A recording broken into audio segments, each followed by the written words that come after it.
بسم اللہ الرحمن الرحیم یا ربی لک الحمد کما ینبغی لجلال وجهک وعظیم سلطانک اللہم صلی علی محمد وعلی آل محمد کما صلیت علی ابراہیم وعلی آل ابراہیم انک حمید مجید اللہم بارک علی محمد وعلی آل محمد کما بارکت علی ابراہیم وعلی آل ابراہیم انک حمید مجید۔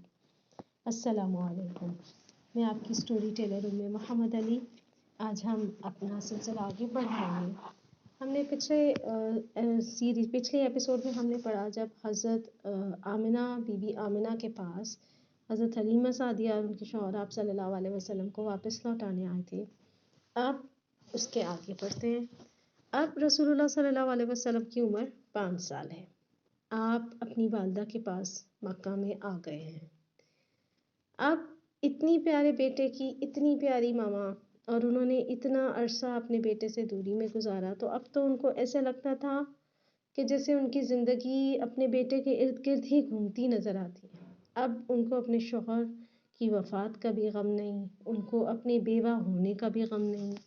اب ان کو نہ دن رات لمبے رکھتے تھے اور نہ ہی ان کا وقت مشکل سے کٹتا تھا۔ اب صرف بیٹا ہی نظر آتا تھا تو سب پریشانیاں بھول جاتی تھی۔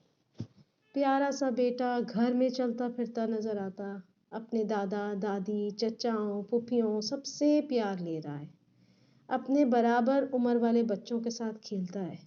رسول اللہ صلی اللہ علیہ وسلم کے چچا حمزہ وہ تو بالکل ہی آپ کے ہم عمر ہیں۔ حضرت عباس بن عبد المطلب جو ہیں وہ بھی ان کے بچوں میں ہی نظر آتے ہیں، کیونکہ ان کی اور آپ صلی اللہ علیہ وسلم کی عمر میں 3 سال کا فرق تھا۔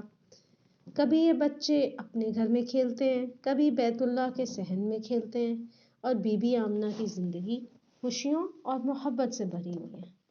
پیارا بیٹا، برکت والا بیٹا، اچھی عادتیں اور ماں سے محبت۔ بی بی آمنہ کے گھر میں تو جیسے بہار آ گئی اور 1 سال خوشی خوشی گزر گیا۔ رسول اللہ صلی اللہ علیہ وسلم کی عمر اب 6 سال ہے۔ بی بی آمنہ اپنے ماں باپ کے شہر یثرب جا رہی ہیں۔ جیسے ہم اپنی نانی کے یہاں جاتے ہیں ویسے وہ بھی اپنی والد والدہ کے یہاں جا رہی ہیں، اور رسول اللہ صلی اللہ علیہ وسلم بھی اس سفر میں ان کے ساتھ ہیں، اور اس کے علاوہ ان کی کنیز ایمن بھی ان کے ساتھ ہیں۔ رسول اللہ صلی اللہ علیہ وسلم اپنی والدہ کے ساتھ 1 مہینہ سے یثرب میں ہیں۔ مکہ کیونکہ خشک پہاڑیوں کا صحرائی علاقہ تھا، وہاں پہ بارشیں کم ہوتی تھیں، سبزہ کم ہوتا تھا، لیکن مکہ میں پانی بھی کم ہوتا تھا۔ لیکن یثرب میں رسول اللہ صلی اللہ علیہ وسلم کو تالاب بھی نظر آئے، اور آپ صلی اللہ علیہ وسلم نے یثرب میں ہی تیرنا سیکھا۔ رسول اللہ صلی اللہ علیہ وسلم کی وہاں کے بچوں سے بہت دوستی ہو گئی۔ یثرب کے بچے 1 مینار کی چوٹی پر بیٹھنے والے پرندوں کو وہاں سے اڑا کر خوش ہوتے تھے، اور یہ ان بچوں کی تفریح تھی۔ آپ صلی اللہ علیہ وسلم بھی ان کے ساتھ اس کھیل میں شریک ہوتے تھے۔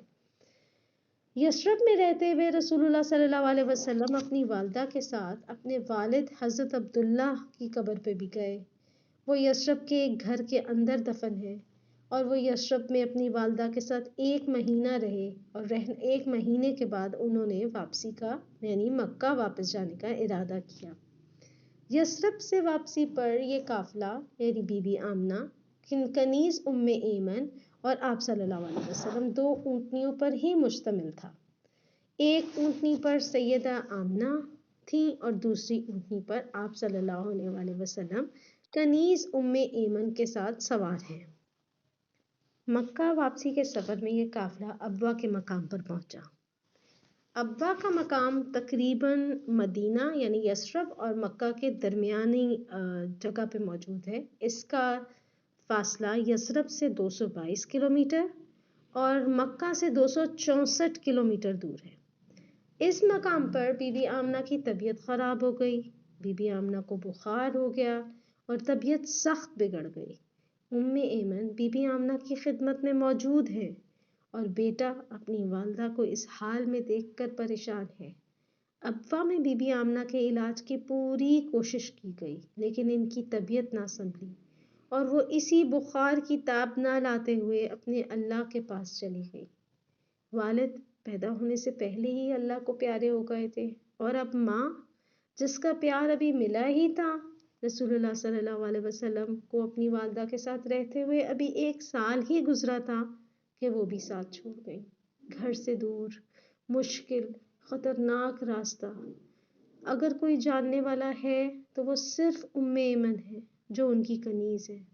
اب ایمن کی محبت کا امتحان ہے. ایمن کے سامنے اپنی مالکن کا 6 سال کا بیٹا ہے. ایمن پہ تو خود غم کا پہاڑ ٹوٹ پڑا، کیونکہ ان کی مالکن اتنی مہربان، اتنا خیال اور اتنا احساس رکھنے والی تھیں کہ اب وہ ان کو کہاں سے واپس لائیں گی. کبھی بی بی آمنہ کو دیکھتی ہیں جو پرسکون اپنے مالک کے پاس حاضر ہونے کے لیے آرام کر رہی ہیں، اور کبھی اس خوبصورت بچے کو دیکھتی ہیں جس نے اپنی زندگی گزار لی. اس نے ہمت اور حوصلے سے ان حالات کو سنبھالا. بی بی آمنہ کو ابا کے مقام پر دفن کر دیا گیا، اور ابا میں جب ہم داخل ہوتے ہیں تو دائیں ہاتھ پر ایک چھوٹی سی پہاڑی پر بی بی آمنہ کی قبر ہے. اس قبر کے چاروں طرف پتھر رکھے ہوئے ہیں. ایمن اس صورتحال کے بارے میں بتاتی ہیں کہ رسول اللہ صلی اللہ علیہ وآلہ وسلم، ان کے لیے یہ وقت بہت مشکل اور تکلیف والا تھا. رسول اللہ صلی اللہ علیہ وآلہ وسلم اپنی والدہ کی وفات پر روئے، خوب روئے، بار بار روئے. اپنی والدہ اور ان کی محبت کو یاد کر کے روتے رہے، روتے رہے. اپنی والدہ کی قبر کے پاس بیٹھ کر روتے رہے. اور بی بی آمنہ کو دفن کرنے کے بعد جب مکہ کا سفر ہوا تو رسول اللہ صلی اللہ علیہ وسلم واپس دوڑے. میں بھی رسول اللہ صلی اللہ علیہ وسلم کے پیچھے پیچھے دوڑی. میں آوازیں دے رہی تھی، محمد محمد رکو، بیٹا محمد رک جاؤ. رسول اللہ صلی اللہ علیہ وسلم اپنی والدہ کی قبر کے پاس جا کر رک گئے. ایک بار پھر رونے لگے. میں بے بس تھی، کچھ کر نہیں سکتی تھی. رسول اللہ صلی اللہ علیہ وسلم کو دیکھ کر میں بھی روئی، خوب روئی. میرے خدا، میں کیا کروں؟ میرا دل سنبھلے تو میں اس پیارے سے بیٹے کو دلاسا دوں. میں اور اللہ کا رسول صلی اللہ علیہ وآلہ وسلم دیر تک بی بی آمنہ کی قبر کے پاس بیٹھ کر روتے رہے. آخر کار خاموش ہوئے تو پھر میں نے رسول اللہ صلی اللہ علیہ وسلم کو ساتھ لے کر ایک دفعہ پھر مکہ کی طرف سفر شروع کیا. ایمن کے لیے یہ لمحے بہت مشکل تھے. ایک طرف مالکین کی اپنے گھر سے کہیں دور وفات، اجنبی جگہ، انجان علاقہ، اکیلا سفر، اور دوسری طرف 6 سال کا چھوٹا بچہ جس نے اپنے والد کو بھی نہیں دیکھا تھا. اب ایک اونٹنی پر رسول اللہ صلی اللہ علیہ وسلم سوار ہیں اور دوسری پر ایمن سوار ہے. ایک اونٹنی پر رسول اللہ صلی اللہ علیہ وسلم ایمن کے ساتھ سوار ہیں اور دوسری اونٹنی خالی ان کے ساتھ ساتھ ہے، کیونکہ آپ صلی اللہ علیہ وسلم ابھی چھوٹے ہیں، اکیلے اونٹنی پہ سفر نہیں کر سکتے تھے. ایمن کے نزدیک رسول اللہ صلی اللہ علیہ وسلم کی حفاظت اور ان کے خیال سے زیادہ کچھ بھی چیز اس وقت اہم نہیں ہے. اونٹنی پر سوار ہوئے تو بھی رسول اللہ صلی اللہ علیہ وسلم اپنی والدہ کے لیے رو رہے ہیں. ماں بھی کبھی بھولتی ہے کسی کو؟ آپ صلی اللہ علیہ وسلم اپنے بعد کے زمانے میں جب بھی کبھی ابا کے مقام سے گزرتے تو اس مقام پر رکتے اور وہاں ڈھیروں آنسو بہایا کرتے تھے. والدہ کی محبت صلی اللہ علیہ وآلہ وسلم کو تمام عمر یاد رہی. ایمن بھیگی آنکھوں کے ساتھ رسول اللہ صلی اللہ علیہ وسلم کو سینے سے لگا کر تسلی دینے کی کوشش کر رہی ہیں. اس سے مشکل لمحات ایمن نے پہلے کبھی نہیں دیکھے. ایمن نے رسول اللہ صلی اللہ علیہ وسلم کو سینے سے لگایا تو ان کی آنکھیں آنسوؤں سے بھری ہوئی ہیں. ایمن اور رسول اللہ صلی اللہ علیہ وسلم اس وقت ایک دوسرے کا سہارا ہیں. جہاں انہوں نے اپنی اتنی شفیق مالکن کو کھویا، وہاں اس چھوٹے سے بچے نے اپنی والدہ جیسی قیمتی متاع کو کھویا. ایمن نے رسول اللہ صلی اللہ علیہ وسلم کو ماں کی طرح، ایمن نے بالکل ماں کا کردار ادا کیا، ان کو بالکل ماں کی طرح سنبھالا، اور کئی دنوں کا کٹھن سفر طے کرتی ہوئی اکیلی واپس مکہ پہنچی. مکہ پہنچنے پر حضرت عبد المطلب نے دیکھا کہ ایمن محمد کو لے کر آئی اور بی بی آمنہ ساتھ نہیں آئی تو انہیں ساری صورتحال کا اندازہ ہو گیا. ابھی تو عبد المطلب اپنے بیٹے عبداللہ کی جدائی کا غم ہی نہیں بھولے تھے کہ بہو بھی اللہ کو پیاری ہو گئی۔ اوہ اب میرے پوتے کا کیا ہوگا؟ باپ کی کمی تو کوئی پوری کر ہی نہیں سکا، اب ماں کہاں سے آئے گی؟ رسول اللہ کو دیکھتے ہیں تو آنسو نہیں رکتے۔ اتنے پیارے پوتے کے لیے اتنے امتحان کیوں؟ وہ سوال لیے دل میں یہی سوچتے رہے۔ والدہ کی وفات نے رسول اللہ علیہ وسلم پر جدائی اور غم کا احساس چھوڑا ہے۔ آپ نے ہنسنا بولنا چھوڑ دیا، آپ خاموشی سے بیٹھے رہتے، کھیل کود میں کم ہی حصہ لیتے۔ ہم عام زندگی میں بھی دیکھتے ہیں کہ وہ بچے جن کے والدین نہیں ہوتے، والد نہیں ہوتے، وہ یتیم ہوتے ہیں، وہ عام بچوں سے زیادہ جلدی سمجھدار ہو جاتے ہیں۔ اس کی وجہ ان کے مشکل حالات ہوتے ہیں جو والدین کے نہ ہونے کی وجہ سے دیکھنا پڑتے ہیں، اور یتیم بچے دوسروں سے ہر لحاظ سے زیادہ مضبوط بھی ہوتے ہیں۔ اگر ان سے کوئی پیار کا اظہار نہ بھی کرے تو ان کے چہرے پر ناگواری ظاہر نہیں ہوتی۔ ایک والدین کا ہی رشتہ ہے جس کے ساتھ بچے لاڈ پیار کرتے ہیں، ضدیں منواتے ہیں، اپنی بات منواتے ہیں۔ جب کوئی ایسا لاڈ پیار کرنے والا رہتا ہی نہیں ہے، اور بے لوث محبت جو والدین اپنے بچوں کو دیتے ہیں وہ دنیا میں کوئی اور نہیں دے سکتا۔ اس لیے اگر کوئی اب ان سے پیار کا اظہار نہیں بھی کرتا تو ان کے چہرے سے ناگواری ظاہر نہیں ہوتے۔ بظاہر بے حد مشکل حالات، لیکن اگر غور کیا جائے تو اللہ سبحانہ و تعالیٰ نے رسول اللہ صلی اللہ علیہ وسلم کی صورت میں ایک اعلیٰ کردار کی تربیت کر رہے ہیں۔ کیوں؟ کیونکہ آپ صلی اللہ علیہ وسلم کی آنے والی زندگی کی مشکلات بے حد زیادہ، اتنی زیادہ کہ ہم شاید اس کو سوچ سمجھ کے امیجن نہیں کر سکتے۔ ہم عام انسان ان کو برداشت کرنے کی اتنی بڑی قوت نہیں رکھتے جتنی اللہ تعالیٰ نے آپ صلی اللہ علیہ وسلم کی زندگی میں گزاری۔ اللہ تعالیٰ بچپن سے ہی اپنے رسول کو صبر، ہمت، حوصلے کی پریکٹس کروا رہے ہیں۔ انہوں نے صبر، ہمت اور حوصلے کے گفٹس ان کو عطا فرما دیے ہیں۔ کیوں؟ کیونکہ اتنے مشکل حالات میں بھی انہوں نے صبر کرنا سیکھا، ہمت رکھنی سیکھی، اور اپنے والدین کے بغیر حوصلے سے جینا بھی سیکھا۔ ایک نبیوں کے سردار کو ایسا ہی ہونا چاہیے۔ اللہ تعالیٰ نے اس کائنات کا سردار عبد المطلب کے گھرانے میں بھیجا ہے۔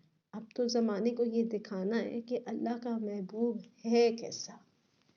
وہ ایسا ہے کہ جیسا اس کے جیسا کوئی نہیں۔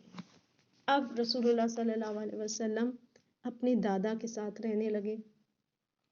ایمن کہتی ہیں کہ عام بچے جب سو کر اٹھتے تو ان کے بال بکھرے ہوتے، آنکھیں چپکی ہوتی، چہرہ مرجھایا ہوا ہوتا۔ اس کے برعکس جب رسول اللہ صلی اللہ علیہ وسلم سو کر اٹھتے تو ان کا چہرہ حشاش بشاش ہوتا، بال سنورے ہوئے ہوتے، ایک دم فریشنس فیلنگ آتی، اور آپ صلی اللہ علیہ وسلم نے کبھی عام بچوں کی طرح بھوک کی شکایت نہیں کی۔ ابھی بھی ایمن والدہ کی طرح رسول اللہ صلی اللہ علیہ وسلم کو نہلاتی، دھلاتی، انہیں کپڑے پہناتی، ان کی ضروریات کا خیال رکھتی، اور حضرت عبد المطلب نے خصوصی ہدایات کی تھیں کہ میرے پوتے کی زندگی میں کسی قسم کی کوئی کمی نہیں ہو۔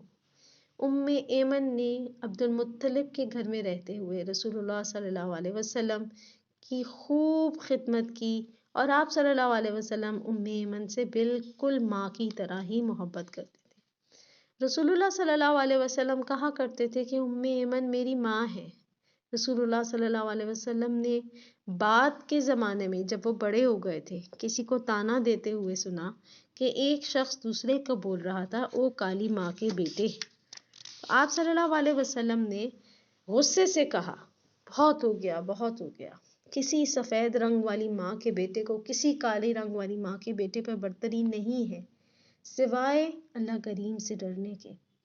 محمد صلی اللہ علیہ وسلم سفید رنگ والی ماں کا بیٹا ہے اور اسے کالے رنگ والی ماں نے پالا ہے، وہ ان دونوں کا بیٹا ہے۔ حضرت عبد المطلب جس مجلس میں جاتے تو رسول اللہ صلی اللہ علیہ وسلم کو ساتھ لے کر جاتے۔ رسول اللہ صلی اللہ علیہ وسلم اپنے دادا کی کرسی پر بیٹھ جاتے جہاں سرداروں کو بیٹھنے کی جرت نہیں ہوتی تھی، کیونکہ وہ اس وقت قبیلہ قریش کے سردار تھے سب سے بڑے۔ حضرت عبد المطلب نے کبھی اس بات کا برا نہیں منایا۔ ایک دفعہ رسول اللہ صلی اللہ علیہ وسلم اپنے دادا کی کرسی پر بیٹھنے کے لیے آگے بڑھے تو ان کے چچا نے روکا۔ عبد المطلب نے اپنے بیٹے سے ناراضگی کا اظہار کیا اور پوتے کو اپنی محبت سے اپنی کرسی پر بٹھایا۔ رسول اللہ صلی اللہ علیہ وسلم بچپن سے ہی بڑے ذہین تھے۔ دادا جان آپ سے محبت بھی کرتے اور خیال بھی خوب رکھتے۔ عبد المطلب رسول اللہ صلی اللہ علیہ وسلم کے بغیر کھانا نہیں کھاتے تھے۔ اس کے علاوہ حضرت عبد المطلب نے ایمن کو تاکید کر رکھی تھی کہ ایمن میرے بیٹے محمد کی پرورش میں کوئی کمی نہ چھوڑنا، کیونکہ یہودیوں کا خیال ہے کہ میرا یہ بیٹا امت کا نبی ہوگا۔ اب حضرت عبد المطلب کی عمر 108 سال کے قریب ہے اور ان کا آخری وقت قریب آ گیا۔ انہوں نے ابو طالب کو بلایا اور رسول اللہ صلی اللہ علیہ وسلم کا ہاتھ ان کے ہاتھ میں دے کر کہا، محمد کے ساتھ محبت سے پیش آنا، ان کا خوب خیال رکھنا، زندگی بھر ان کی سرپرستی کرنا، ہر دکھ، ہر تکلیف اور خطرے سے اسے بچانا۔ رسول اللہ صلی اللہ علیہ وسلم نے حضرت ابو طالب کو محبت سے گلے لگایا۔ حضرت ابو طالب نے رسول اللہ صلی اللہ علیہ وسلم کو اپنے قریب بلایا، اپنے گلے سے لگایا اور اپنے والد سے وعدہ کیا کہ ایسا ہی ہوگا جیسا آپ نے کہا ہے۔